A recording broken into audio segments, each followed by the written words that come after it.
Good morning, good afternoon, good evening my dear students. आज हम अपनी नई सीरीज शुरू कर रहे हैं बेटा, मोल कॉन्सेप्ट। ये बेटा 11th क्लास का चैप्टर है और ये चैप्टर नंबर 1 है। एक्चुअली ये चैप्टर बहुत इम्पोर्टेंट है। हर साल नीट में 3 क्वेश्चंस, जेई में 2 क्वेश्चंस और जेई एडवांस में भी इस कॉन्सेप्ट को ऐड करके डिफरेंट क्वेश्चंस पूछे जाते हैं। तो ये चैप्टर हम स्टार्ट करें। सबसे पहले हम शुरू करते हैं सिग्निफिकेंट फिगर्स और लॉज ऑफ केमिस्ट्री से, क्योंकि मैं आपको बेसिक से पढ़ाऊंगा कि बेसिक में चीज़ें क्या क्या होती हैं, कैसे कैसे चीज़ें होती हैं। तो सबसे पहले हम शुरू करते हैं सिग्निफिकेंट फिगर्स। सिग्निफिकेंट फिगर क्या होते हैं बेटा? Number of the digits in a given value और measurement which are necessary to decide the accuracy of the measurement. मान लो मुझे एक्यूरेसी, कोई भी कैलकुलेशन किया, उसकी एक्यूरेसी को डिफाइन करने के लिए जो डिजिट रिक्वायर्ड होते हैं उसको हम क्या बोलते हैं बेटा? सिग्निफिकेंट फिगर्स बोलते हैं। तो सिग्निफिकेंट फिगर्स हमें कैसे पता चलेगा किस मेजरमेंट में या साइंटिफिक कैलकुलेशन के अंदर कितने सिग्निफिकेंट फिगर्स हैं? तो हम बात करते हैं, इसके लिए कुछ रूल्स होते हैं, rules for finding significant figures. सबसे पहला, all non zero digits are significant. कभी भी कोई कैलकुलेशंस आई, उसमें जितने भी नॉन जीरो डिजिट्स होंगे वो सिग्निफिकेंट होंगे। सबसे पहले आप देखो, आपके पास एक कैलकुलेशन दी हुई है 652.1, इसके अंदर सारे के सारे डिजिट नॉन जीरो हैं, तो इसके अंदर कितने सिग्निफिकेंट फिगर हो गए बेटा? 4। अगली कैलकुलेशन में आपको लिखा हुआ 3.4, तो ये दोनों नॉन जीरो हैं, तो ये आपका आंसर क्या हो जाएगा बेटा? 2। आगे बढ़ते हैं सेकेंड रूल्स की तरफ। Zero between non zero digits are significant. Zero between non zero, देखिए 23.0041 आपको दिख रहा है कि नॉन जीरो के बीच में 2 जीरो हैं, तो ये भी सिग्निफिकेंट होंगे। तो आपका यहाँ पे सिग्निफिकेंट फिगर कितने होंगे बेटा? 6। आगे देखेंगे बेटा 3.0081, यहाँ आपके 3 जीरो हैं, किसके बीच में? नॉन जीरो डिजिट के बीच में, तो आपके सिग्निफिकेंट फिगर होंगे बेटा 6। तीसरा रूल चलते हैं बेटा, zeros on the right hand side, zeros on the right hand side of a decimal point before first non zero digit are not significant. Zero आपसे पूछा गया राइट हैंड साइड में, ठीक है, right hand side of a decimal point और before. देखो before, ये सारी वैल्यू देखो बेटा, आपको क्या दिख रहे हैं बेटा? यहाँ पे, यहाँ 3 है, 3 से पहले जितने भी जीरो हैं ये सारे हैं, सिग्निफिकेंट नहीं है। ये तो खाली क्या बताते हैं? डेसिमल पॉइंट को बताते हैं बेटा, डेसिमल प्लेस वैल्यू को बताते हैं। तो ये सारे क्या होंगे? जीरो, नॉन सिग्निफिकेंट होंगे। तो यहाँ जो वैल्यू हो जाएगी बेटा 1 सिग्निफिकेंट फिगर। तो इसमें भी देखा जाए तो ये तीनों नहीं होंगे। आपका आंसर क्या आ जाएगा बेटा? 3 सिग्निफिकेंट फिगर। क्यों 3 आएगा? क्योंकि हम लोग पहले ही जानते हैं कि जितने नॉन जीरो होते हैं वो सारे क्या होते हैं बेटा? सिग्निफिकेंट होते हैं। आगे हम बात करते हैं, zeros on the right hand side may और मे नॉट बी सिग्निफिकेंट। देखिए ये नॉन जीरो के बाद में राइट हैंड साइड में देखो, ये जो वैल्यूज दे रखी हैं ये सिग्निफिकेंट हो भी सकते हैं और नहीं भी हो सकते। अगर पॉइंट दिया हुआ है कैलकुलेशन में तो ये सब क्या होंगे? सिग्निफिकेंट। तो यहाँ सिग्निफिकेंट फिगर हो गए बेटा 6, यहाँ कितने हो गए? 3। अब यहाँ पॉइंट नहीं है तो खाली क्या होगा बेटा? नॉन जीरो को क्या माना जाएगा बेटा? सिग्निफिकेंट माना जाएगा। तो यहाँ सिग्निफिकेंट कितने हो गए बेटा? 4। आगे चलते हैं, सिग्निफिकेंट फिगर्स का क्या यूज़ है, हम कैलकुलेशंस में कैसे यूज़ करते हैं। तो सबसे पहले हम बात करते हैं rules for calculation of significant figure in calculations. अब कैलकुलेशन हमने की तो हम अपने रिजल्ट को कैसे रिपोर्ट करेंगे? तो देखिए सबसे पहले हमने मान लो एक रूल बना रहे हैं, एडिशन और सब्ट्रैक्शन रूल। ये रूल क्या कहता है? रिजल्ट हमेशा रिपोर्ट होगा least decimal place value given in the calculation. देखिए हमने लिखा 4.63, आगे लिखा 2.19, आगे लिखा 3.269। अगर मैं इनको ऐड करता हूँ तो एडिशन पे मेरा आंसर आता है 9, 8 0 10, ये मेरा रिजल्ट आया बेटा 10.089। तो मुझे रिजल्ट किस में रिपोर्ट करना होगा बेटा? लिखा हुआ है लीस्ट डेसिमल प्लेस वैल्यू। अगर इस कैलकुलेशन में देखें तो डेसिमल के बाद वैल्यू कितनी है 2, और यहाँ भी कितनी है 2, और यहाँ कितनी है 3 डेसिमल के बाद वैल्यूज। तो हमें रिजल्ट किस में रिप्लेस करना पड़ेगा बेटा? 2 में। तो उसके लिए हम क्या करते हैं बेटा? राउंडिंग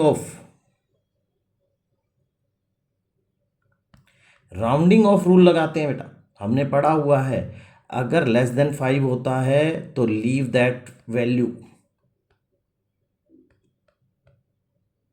अगर ग्रेटर देन 5 होता है तो हम 1 ऐड कर देते हैं।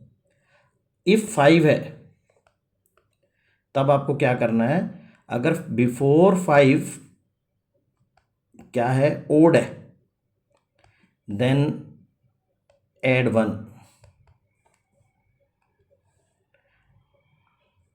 अब क्या है? बिफोर 5 अगर इवन है देन लीव 5। देखिए अब यहाँ पे क्लियर दिख रहा है मुझे, ये वैल्यू किस में है? 9 है। 9 तो क्या है बेटा? 5 से ज़्यादा है, तो मेरा आंसर क्या हो जाएगा? 10.09। क्लियर? आगे बढ़ते हैं। Multiplication and division rule. Multiplication और डिवीज़न में क्या चलेगा? लेट्स सपोज मैंने क्या बोला कि आपको मल्टीप्लिकेशन करनी है या डिवीज़न करनी है तो आपको रिजल्ट किस में लिखना पड़ेगा? लीस्ट सिग्निफिकेंट फिगर्स के अंदर, जो आपका कैलकुलेशन में अवेलेबल होगा। सिंपल सा एक एग्जांपल लेते हैं। हमने मल्टीप्लाई किया 43.69 को 3.11 से। अगर हमने मल्टीप्लाई किया हमारा आंसर आएगा 135.8759। तो आपको रिजल्ट किस में रिपोर्ट करना है बेटा? लीस्ट सिग्निफिकेंट फिगर्स में। अब देखो इस कैलकुलेशन के इस वैल्यू में 4 सिग्निफिकेंट फिगर हैं और यहाँ कितने हैं बेटा? 3। तो आपको रिजल्ट किस में लेना पड़ेगा बेटा? 3 में। तो उसके लिए आप क्या करोगे बेटा?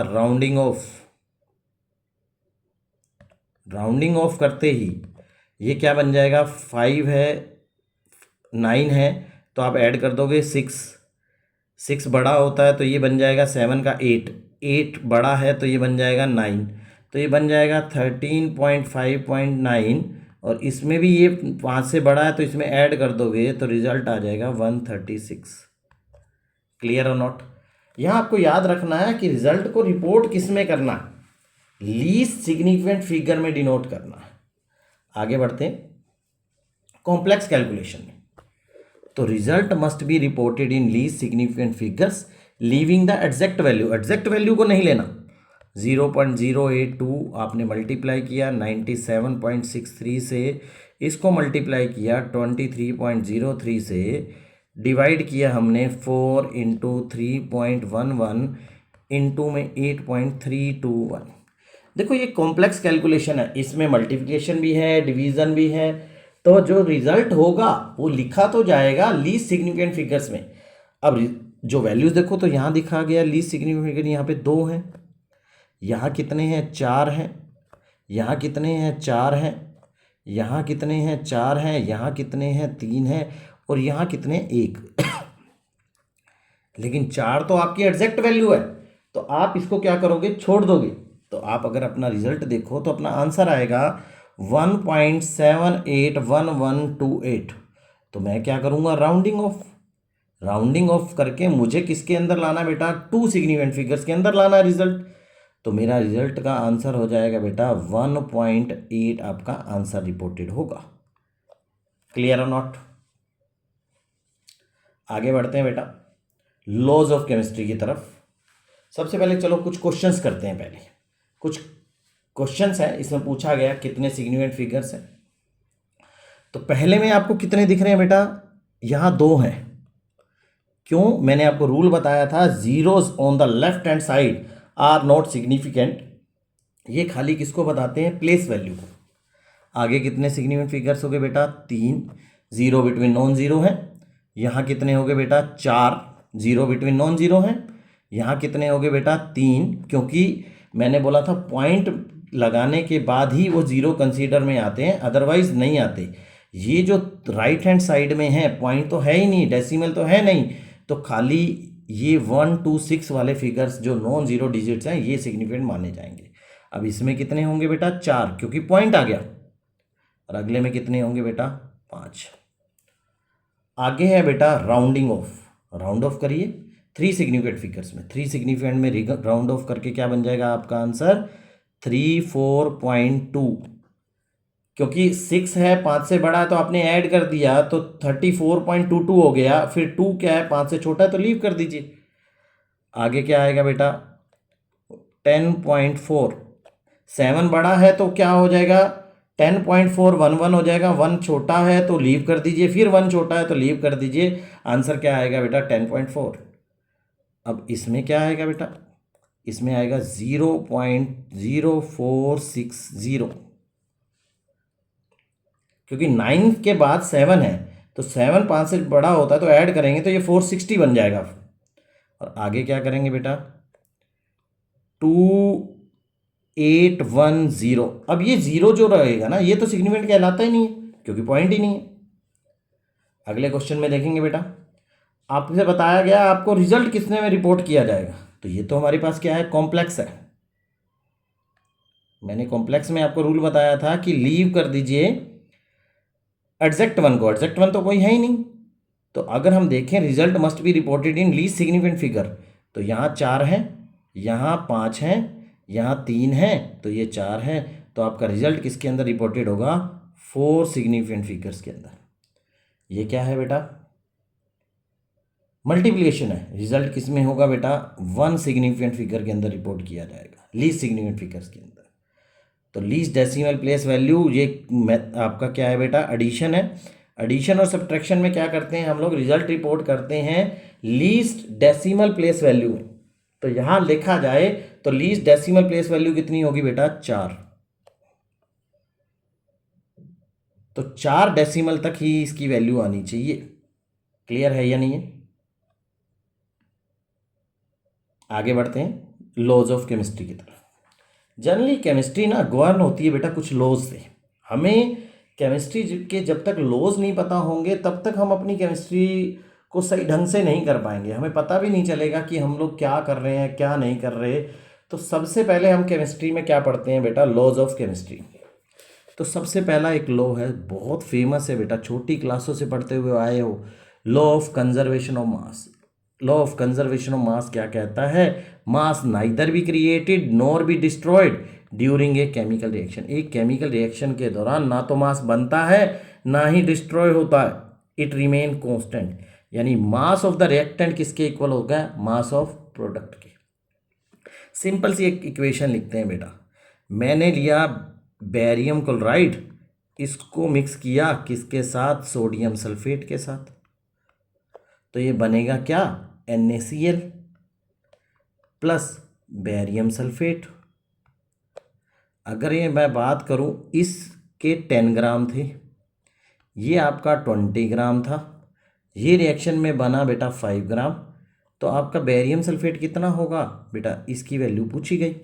तो law of conservation of mass अगर ट्रू है तो अगर हम बात करें ये दोनों का जो मास होगा, मास ऑफ द रिएक्टेंट 10 + 20 किसके इक्वल होना चाहिए? Mass of the product. Product में क्या है? 5 plus mass of barium sulphate, इसे हम x मान लेते हैं।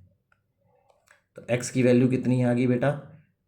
30 - 5 that is equal to 25 gram. Law of conservation mass universally true है, ये कभी गलत नहीं है। अब बात हमेशा आपको ये बात याद रखनी है, ये लॉ लगता कब है? ये किसी केमिकल रिएक्शन में लगता है, इक्वेशन बनाते हैं तब लगता है। ऐसा नहीं है कि कंपाउंड्स में ये लॉ लग जाएगा। तो कंपाउंड्स के अपने लॉज होते हैं। तो हम दूसरे लॉ की तरफ चलते हैं बेटा, जिसको बोलते हैं law of definite proportion. Law of definite proportion क्या कहता है? Law of definite proportion, definite कहने का मतलब कांस्टेंट। कहता है according to law of definite proportion a chemical compound is always made up of same kind of atoms combined together in a fixed ratio by mass। एक chemical compound है ना, वो हमेशा same type kind of atom से बनेगा। जैसे water है, water हमेशा किससे बनेगा? हाइड्रोजन से और ऑक्सीजन से। कार्बन डाइऑक्साइड किससे बनेगी? कार्बन से और ऑक्सीजन से। ऐसा नहीं हो सकता कार्बन और हाइड्रोजन मिलके कार्बन डाइऑक्साइड बना दे, ऐसा कभी भी नहीं होता। इनका जो रेशियो रहता है बाय मास वो फिक्स रहता है। अगर हम वाटर का फार्मूला पढ़ते हैं हम H2O, इसमें 2 हाइड्रोजन है तो हाइड्रोजन का मास हो गया 2, ऑक्सीजन का हो गया 16। ये रेशियो क्या बन गई बेटा? 1:8। कार्बन का मास कितना होता है बेटा? 12। CO2 में कार्बन 1 है तो कार्बन का 12, ऑक्सीजन का कितना हो गया? 32। तो इनकी रेशियो क्या आएगी बेटा? 3:8। ये हमेशा फिक्स रहेगी, चाहे किसी भी वे से बना लो। मान लो वाटर बनाते हैं आप NaOH को ट्रीट करा के किससे? HCl से, तो ये क्या बनेगा बेटा? NaCl प्लस H2O बनेगा। हाइड्रोजन को ऑक्सीजन से मिला दीजिए तो भी वाटर बनेगा। कॉपर सल्फेट पेंटाहाइड्रेट को जब आप हीट करोगे तो भी क्या बनेगा? कॉपर सल्फेट बनेगा और 5 मॉलिक्यूल वाटर के बन जाएंगे। अब आप देखो सब जगह वाटर बन तो क्या रहा है? हाइड्रोजन और ऑक्सीजन से बन रहा है, और इसकी जो रेशियो रह रही है वो हमेशा क्या रह रही है? फिक्स रह रही है, ये कभी भी चेंज नहीं होगी। ठीक है, तो अब हम आगे बढ़ते हैं। इससे अगला हम एक न्यूमेरिकल करने जा रहे हैं इसी कॉन्सेप्ट से रिलेटेड। तो क्वेश्चन क्या है? एन ऑर्गेनिक कंपाउंड, एक ऑर्गेनिक कंपाउंड के बारे में दिया हुआ है, वो किससे मिलके बना है बेटा? कार्बन और हाइड्रोजन से। ऑन कंप्लीट कंबस्शन, जब मैंने उसे जला दिया तो कार्बन डाइऑक्साइड कितनी बन गई बेटा? 0.44 ग्राम। वाटर कितना बन गया? 0.72 ग्राम। हमें कार्बन की परसेंटेज निकालनी है। सिंपल सी बात देखो यार, मुझे कार्बन डाइऑक्साइड दे रखी है 0.44 ग्राम। अगर मैं बात करता हूँ कार्बन डाइऑक्साइड में, कार्बन और ऑक्सीजन की जो रेशियो रहती है वो 3:8 रहती है। अगर मुझे मास ऑफ कार्बन निकालना है तो हम लोगों ने छोटी क्लासों में सीखा है रेशियो वाला 3, जिस एलिमेंट की हमें निकालना है मास, डिवाइडेड बाय में टोटल रेशियो 8 + 3 11 इनटू में मास से मल्टीप्लाई कर दो। तो हमें पता चल गया कि यहाँ पे जो कार्बन आ रही है वो 0.12 ग्राम आ गई। सिमिलर वे में आप क्या निकाल सकते हो बेटा? Mass of hydrogen. अगर हम मास ऑफ हाइड्रोजन वाटर में कैसे निकालोगे? हाइड्रोजन और ऑक्सीजन का रेशियो क्या होता है? 1:8। तो 1 हाइड्रोजन, टोटल रेशियो 9 और मास कितना हो गया? 0.72। तो यहाँ पे हमें पता चला कि हाइड्रोजन आ रही है 0.08 ग्राम। तो total mass of carbon and hydrogen कितना हो गया? Total mass of carbon and hydrogen is equal to 0.12 plus 0.08, that is equal to 0.20 gram. Percentage of carbon क्या आएगा बेटा? कार्बन का मास डिवाइडेड बाय में टोटल मास इनटू में 100।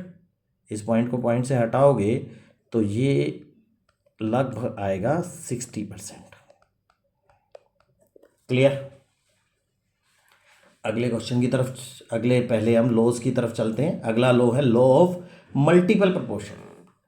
नाम में है बेटा मल्टीपल, मल्टीपल का मतलब होता है एक से ज्यादा। दिस लॉ इज एप्लीकेबल, ये कब एप्लीकेबल है? जब 2 एलिमेंट मिलके एक से ज्यादा कंपाउंड बना रहे हैं।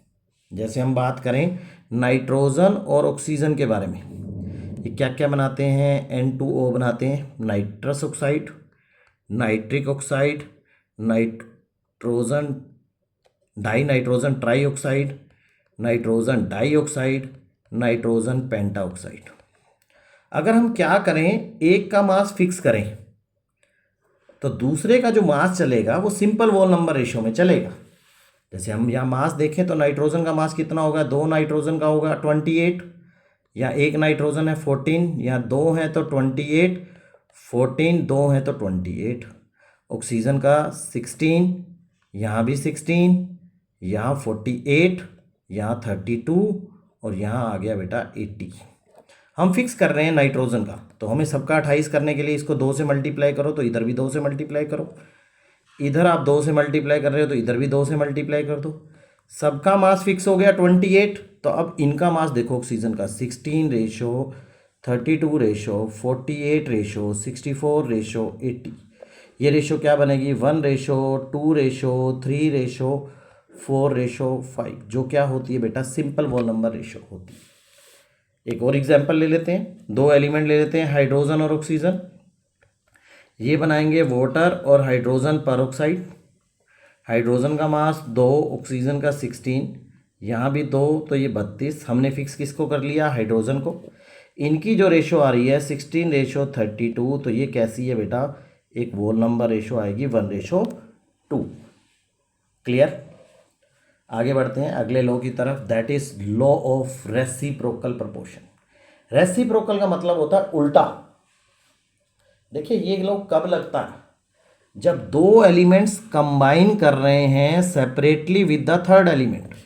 जैसे मैंने लिया कार्बन और हाइड्रोजन, ये दो एलिमेंट है, सेपरेटली कंबाइन कर रहे हैं ऑक्सीजन के साथ। The ratio of their compound, इनके कंपाउंड क्या बने बेटा? CO2। हाइड्रोजन और ऑक्सीजन का क्या बना बेटा? वाटर। इनके भी कंपाउंड के अंदर जो इनकी रेशो है, कार्बन और ऑक्सीजन की रेशो क्या होगी बेटा? 3 रेशो 8। उनकी रेशो 1 रेशो 8। तो इनकी रेशो क्या बनी बेटा? 3 रेशो 1 आई यहाँ पे। वो या तो सेम होगी, इज आइदर सेम और सिंपल वॉल नंबर, जिसमें वो कंबाइन कर रहे हैं ईच अदर से। अब कार्बन और हाइड्रोजन मिलके क्या बनाएंगे? मीथेन।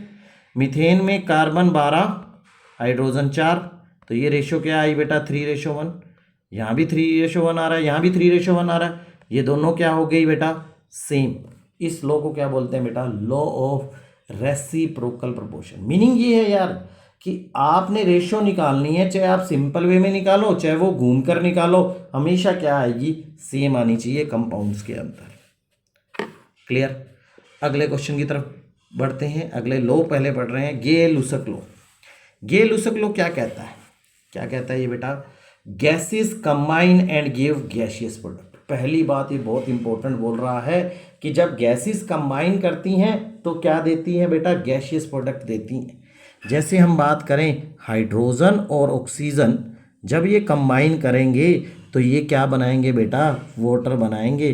तो वाटर की जो स्टेट होगी वो स्टीम होगी यहाँ पे, क्योंकि ये दोनों गैसेस हैं। गैसेस हमेशा कंबाइन होकर क्या बनाती हैं बेटा? गैसियस प्रोडक्ट ही बनाती हैं। और जैसे हमने हाइड्रोजन को क्लोरीन से मिलाया, तो अगर ये दोनों गैसेस हैं तो ये क्या बनाएंगी बेटा? HCl। और HCl की स्टेट कैसी होगी बेटा? गैसियस ही होगी। They do so in volumes, ये हमेशा वॉल्यूम्स में कंबाइन करती हैं, और इनके वॉल्यूम का जो रेशो रहता है वो वॉल नंबर रहता है, आधा अधूरा नहीं हो सकता। In which they combine with each other and to the product. अगर हम देखें इनके जो रेशो आएगी वो 2 रेशो 1 रेशो 2 आ रही है, यहाँ आ रहा है 1 रेशो 2। मीनिंग है अगर दो वॉल्यूम हाइड्रोजन के मिलाए जा रहे हैं एक वॉल्यूम ऑक्सीजन के साथ, तो दो वॉल्यूम क्या बनेंगे बेटा? वाटर बनेंगे।